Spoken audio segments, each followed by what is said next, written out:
Hello everyone, in this episode of Motive Garage presented by Sparesbox, we take our GR Yaris to Wakefield Raceway to see how well the coilover upgrade worked. We also install a new set of Hoosier A7 tyres and see if we can reset our PB.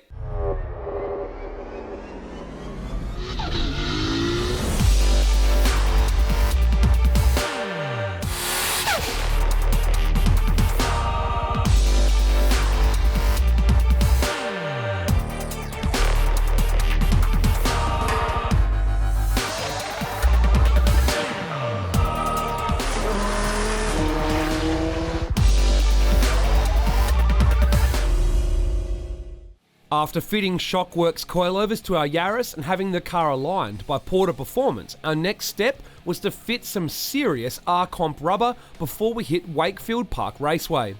We've had great experience with the Hoosier A7 tyres on our WRX, so we ordered a set for the Yaris from Hoosier Tyre Australia. The A7 is a soft compound designed for hill climbs, rally sprints and time attack.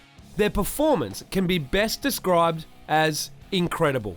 They are physically larger than their stamped sizing would suggest, so we had to get 245/35 18s, which worked out well as the lower overall diameter actually helped out with gearing on track. I headed out first to scrub the new tyres in and test the new setup briefly.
With the car feeling pretty good, we handed the keys over to John Boston from track school. Although it was quite a hot day and past the optimum time period for Wakefield, we were confident we could better our PB of 107.9 and be the first Yaris into the 106s.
Hello, mate. Hello, mate. You didn't have a timer in the car this time, so you don't know what you did yet, do you? No. 1064. Yeah! Well done.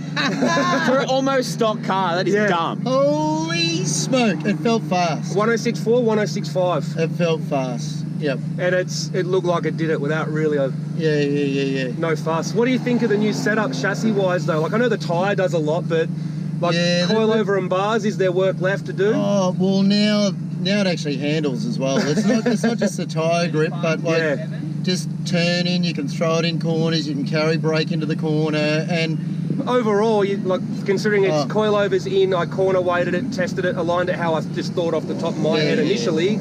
Are you happy with the... Yeah, it's good. Like, if anything, probably still lacks a little bit front bite. Yep. Like, if you get a little bit tuned into the front a little bit more, whether you just raise the bum a little bit, stiffen the rear bar a little bit. Yep. Like, I reckon it'll just make it a little bit better. So we're still aiming for a little bit better turning is what we're aiming for still. Correct. Okay. They are 60-40 on the weight percentage, so it's hard to dial out. But, but overall, you're happy with this, I guess, the whole chassis, not just the tyre, but the chassis? Yeah. And what do you think of the brakes with those pads in it? Yeah, good. We reset the sway bar to 1 notch stiffer and sent John Boston out again for another attempt.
Holy smoke, the thing's got some grip, hasn't it? Wow.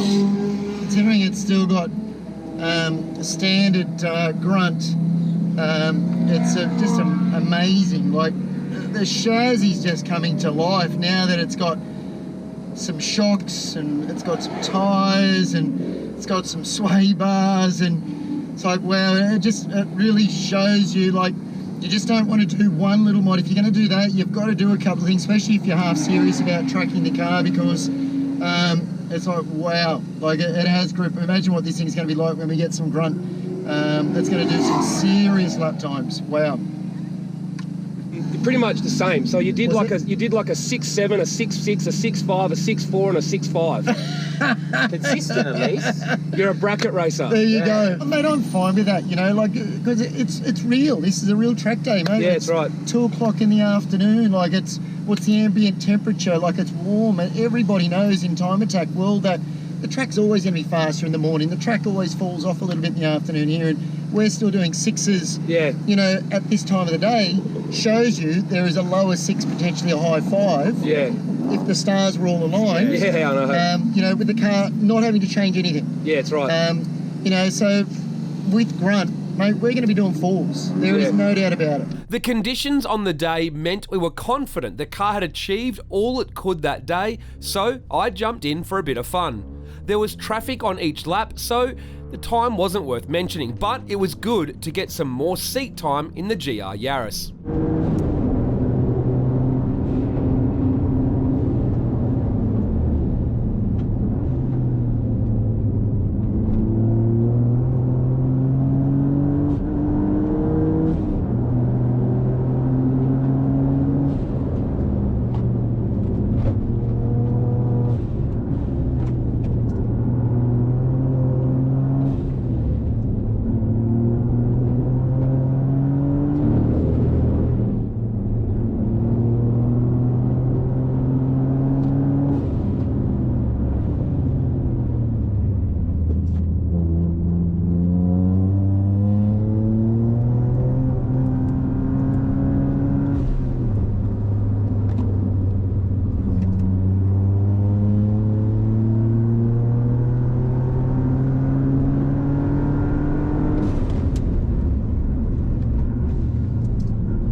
what to say about the Yaris now? The combination of coilovers, sway bars, anti-lift kit, and the Hoosiers all together as a package is exceptional. I can't get over how quick this thing is now and just how easy it is to access that performance. Essentially, the stock struts and dampers and stuff were pretty good when you had, a 140 treadwear tyre, or even an R-Comp is still pretty good on there. But with sway bars, they were kind of a bit too much for the stock struts and a stock-ish sort of, performance tyre to handle. But once we put coilovers in, the sway bars were able to do their job a whole lot better. Then obviously the grippier tyre, it will have needed the stiffer spring rates, better damping, and the stiffer sway bars as well. So it's kind of all come together as a package with what we have now. To do one mid 106 is non-stop, and a couple of 106.4s in there as well is exceptional.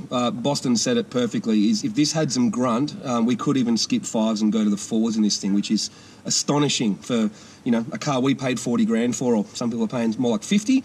But to do just coilovers, sway bars, anti-lift kit, good wheels and tyres, and honestly a set of brake pads and an exhaust to do those sort of times is mega.